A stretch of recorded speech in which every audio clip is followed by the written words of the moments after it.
Okay, new problem with the booster. They do seem to be coming thick and fast at the moment.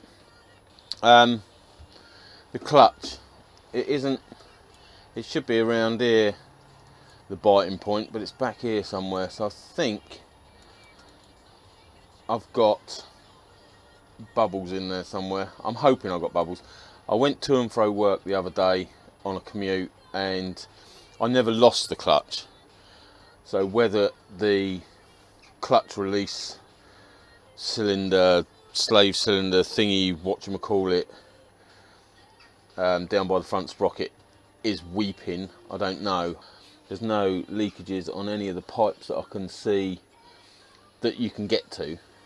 But I've actually had to put the span of my lever out more so I could still use it as a 2 lever lever, or else it was coming back that bit more that was crushing my other fingers, which is no good. So yeah, it's usually on, oh that's too many, it's not usually on 5, but as I say, the biting point was right back here somewhere, which was no good. So I've got to investigate it. So I'm going to bleed it, see if that makes a difference, and if not, there's got to be a leak somewhere. But I've got to get this side panel off, side fairing off, which on the boosters is a bit of an ordeal, because you've sort of got to undo the pinnacle, I think, lower pinnacle, to get to some bolts here. You've obviously got the ones on the top and the side, which are obvious ones. I've got to take the engine mount off to be able to get the fairing off, and also you've got to take the plastic from underneath the nose cone to get at some of the screws and bolts underneath there. So it is quite the involved process to get it off, which is a little bit annoying because the clutch is about there. So if the fairing had come down here, not only could you do your front sprockets, your gear change and everything else, you could bleed the clutch, you could get to the cylinder, the slave cylinder, or whatever it's called, release cylinder, whatever it's called. You could get to all that, but no, it's all incorporated. So yeah, the side fairing's got to come off. Left hand side fairing's got to come off. So I won't waste your time with watching me do that. I'll get on and get that off. Hopefully it'll be a smoother process than it was when I took the right hand side off when I did the clutch. But that was the first time I'd taken a Hayabusa fairing off. So my expectations are a little bit more informed this time round. Anyway, I'll take that side fairing off and then delve into the depths.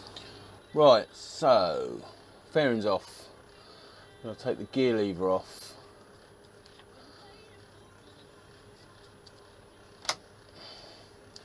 Like that. I've marked the face as to where it needs to go on the splines, so hopefully that will go back as it should. And now I've got, for what I can see, 4 8mm bolts. I just want to take the side cover off to see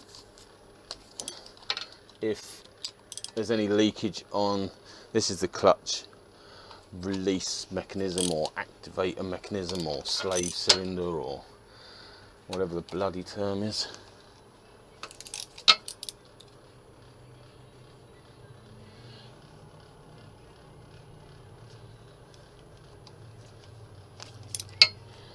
So yeah, as I say, I just want to, did I loosen that one? No. Yes, I did. So I just want to take that cover off and see inside behind, because I haven't ever on a Busa.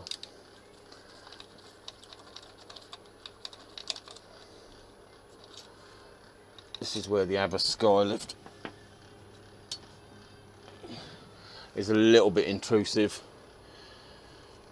It wouldn't be so bad if I wasn't filming it,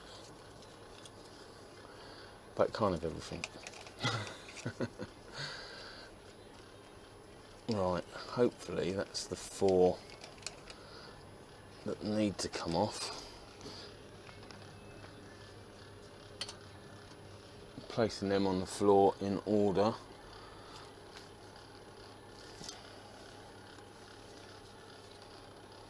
And then there's bound to be a dowel.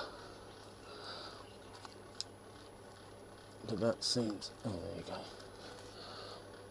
There's something down the bottom there to prise it out really.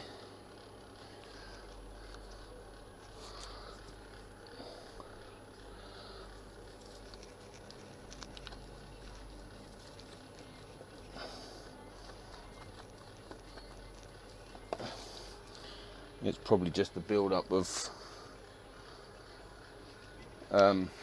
chain lube holding it on at the bottom.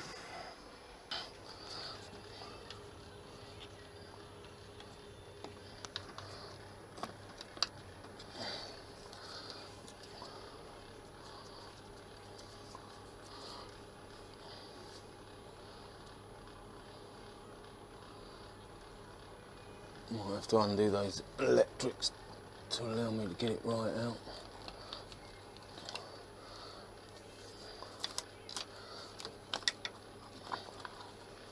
There we go. Oh yeah, that's disgusting. Yeah, that's the activator there. As you pull your clutch lever, so it sort of twists and pushes at the same time, which activates this push rod here, which should come out. There you go. That's a little bit filthy. Is this just a cover plate? It does just look like a cover plate. I probably should have read the manual before I went into this.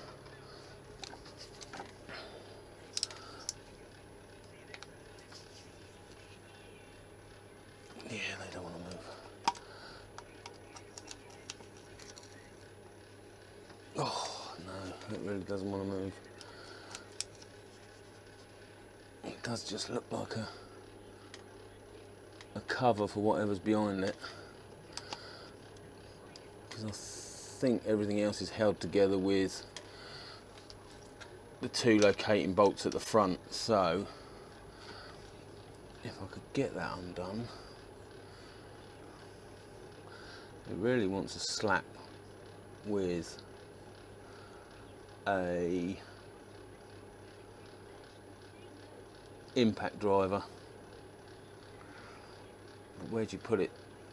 Where'd you put the impact drive with it? Ah, could lean it up against that case in there, and no.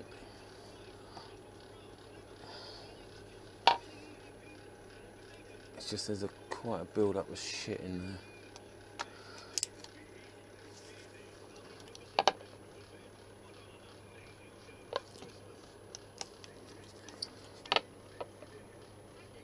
Yeah, they don't want to move. Right. Okay, so I knocked it off with an impact driver, and I didn't want to film it in case I smashed something up, which would probably make my videos a lot more interesting. But well, there was other reasons. I couldn't I couldn't have the camera in the way. All I did was got a bit of 4x2 timber behind here between the 2 casings, pinned it up against it and whacked the screws with the impact driver, which was successful, and I just hope this is just a cover, which I think it is. Again, probably should have looked in the manual.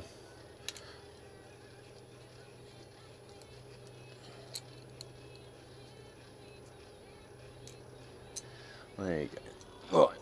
Right, now that is disgusting. Where's my scrapey? Look at that. Just dried chain lube.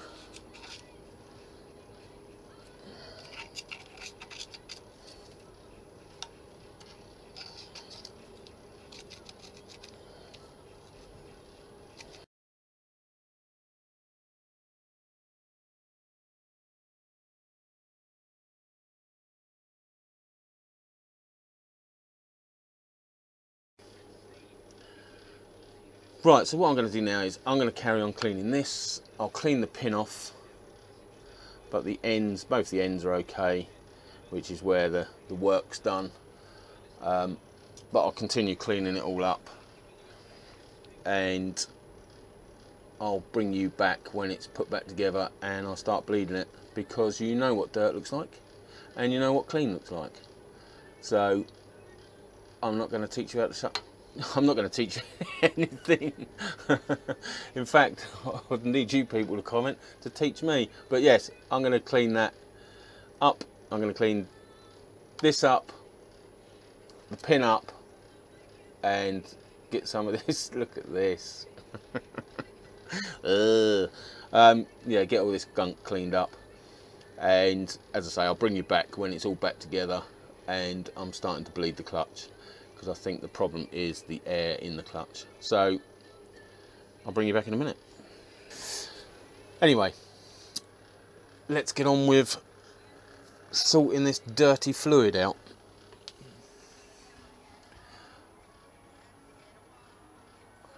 Which really is nasty.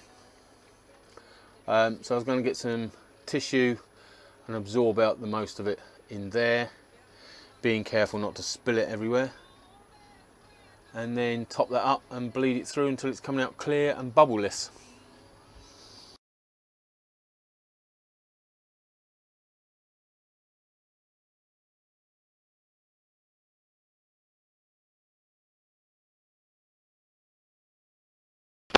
Okay, I think that's good enough.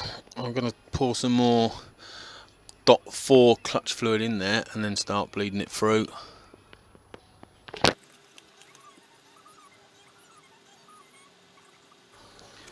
So, manual says pump the clutch a few times, hold the lever in, let go of the nipple, close it off, and slowly let go of the lever.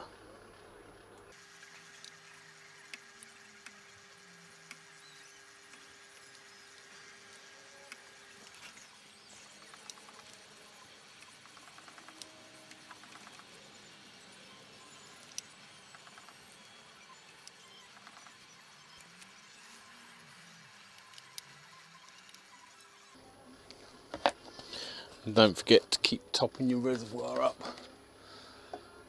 because you don't want to introduce air at the top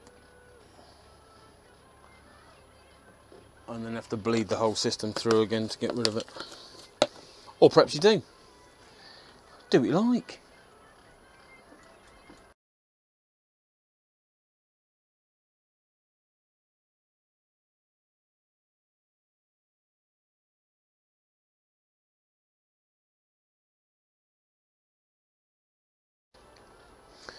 Right, just to test where we're at, I'll just stick it in gear.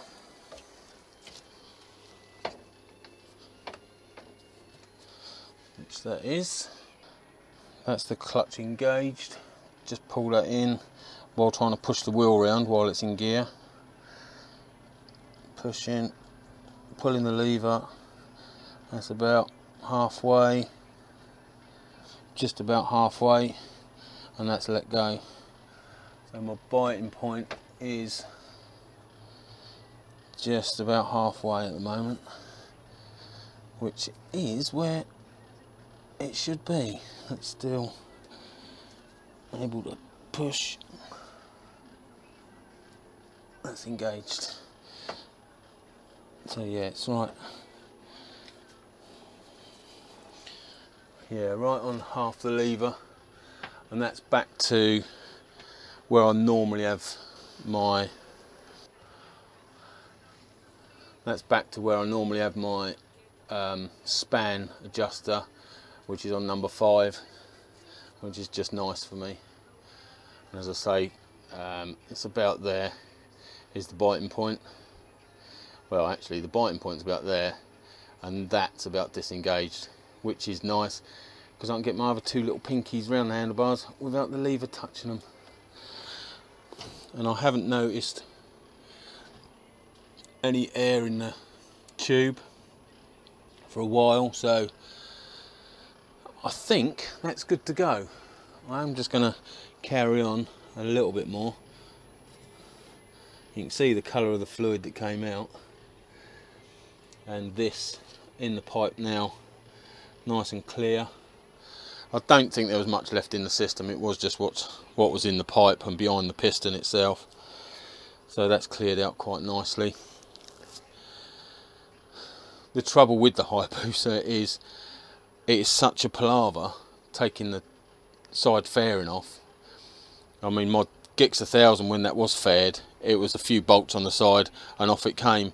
With the Busa, you've got to strip out from underneath the nose. There's a couple of panels that need to come out under there, and then you can start getting in the actual fairing.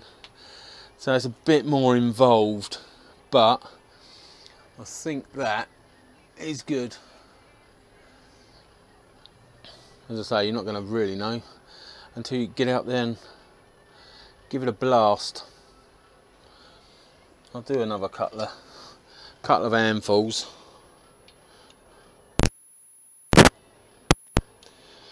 Just to doubly check.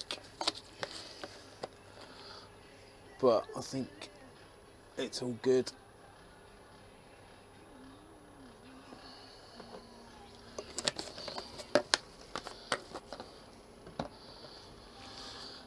Doesn't hurt to make sure though, while I've got it in this state. Right, so okay, so they recommend pump the clutch a few times, hold it in, crack off your bleed nipple, you'll feel the lever pressure go, and then close your nipple back off and then slowly let the lever back out. And again,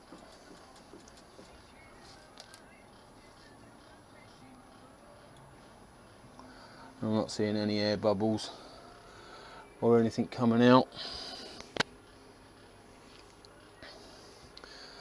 So it's looking as though it's all good.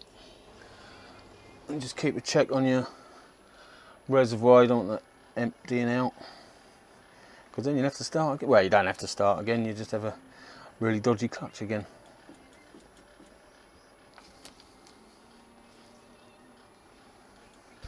Right, I think that's enough.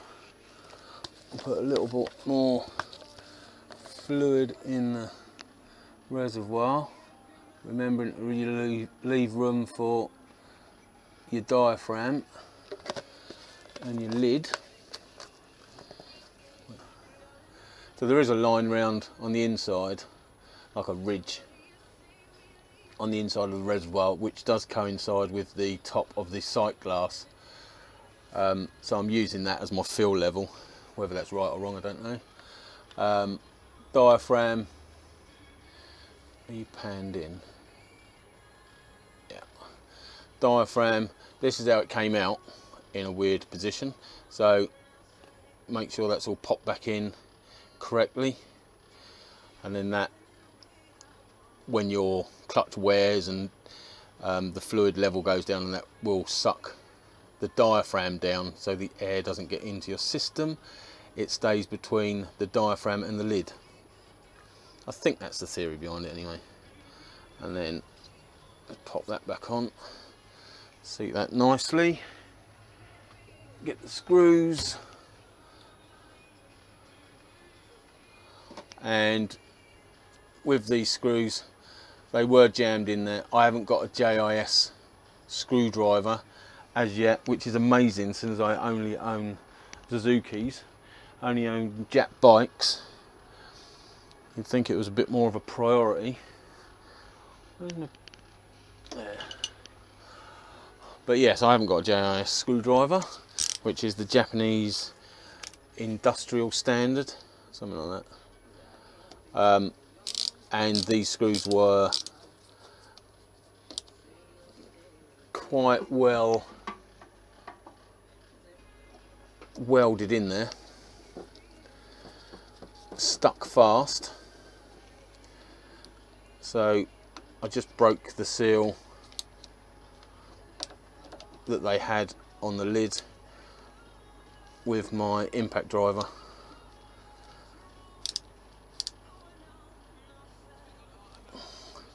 Bit at a time to get a good seat.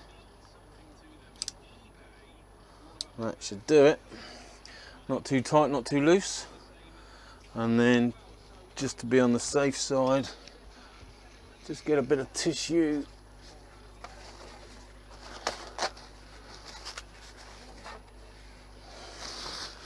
Wipe it all down.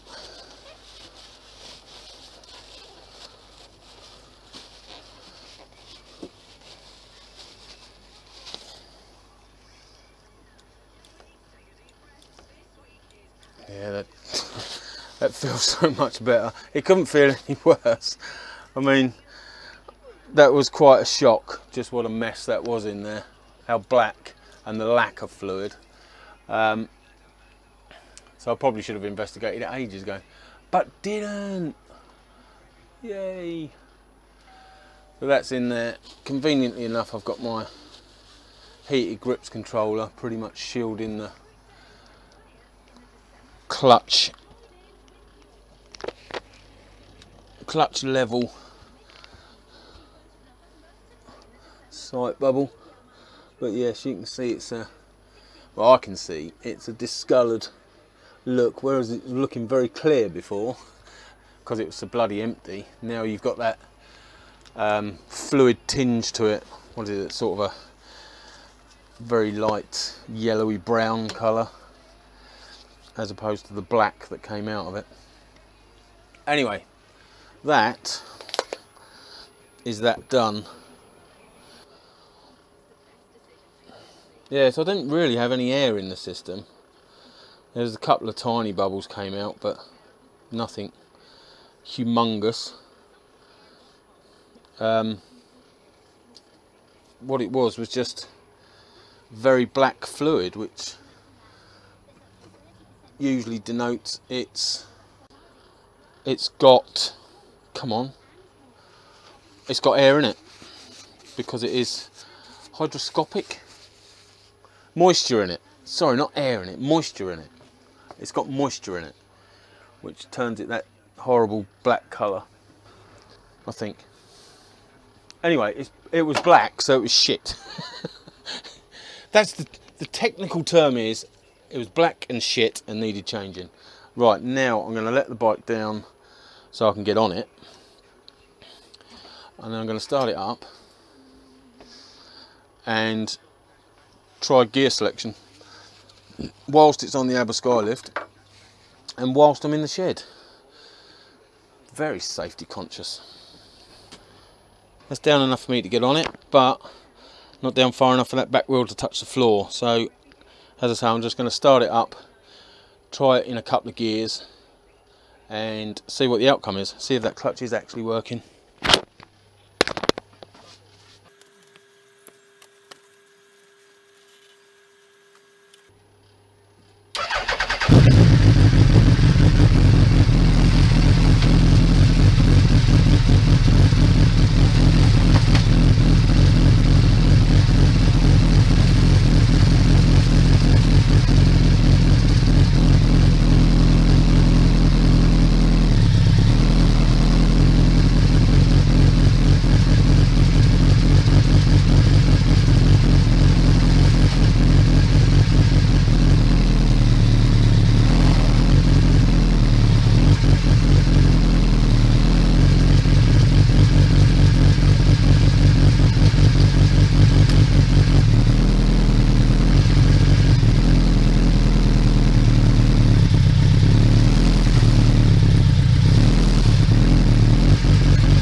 Well, that is gorgeous.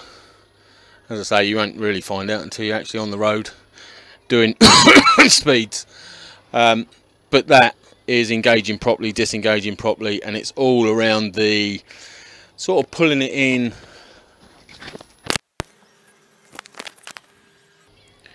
Sort of pulling it in about to there is the start of my biting point. That's disengaged and then back again. So that is beautiful. When I did the commute the other day, I was pretty much back here, and yeah, it was horrible. So let's say I won't find out until I do a proper road test, but that is feeling beautiful. Well, there you go. That's how I bled my clutch on my Hayabusa Gen 2 Hayabusa 2008, so just on the cusp of the change, but yeah, Gen 2 Hayabusa, and that's one bled clutch. Well, actually turned into a fluid change really. Swapped out the old black shit for some lovely new stuff. Anyway, there you go. Hope that helped someone, or at least you found it interesting or entertaining. Leave us a comment in the bottom down below. Leave us a comment down below. Let us know what you reckon. But yes, I'm going to put the side panel on it, and hopefully there'll still be enough light, or the weather will stay off, so I can give it a quick burst around the streets. Anyway, enough from me. Go and get on with your life.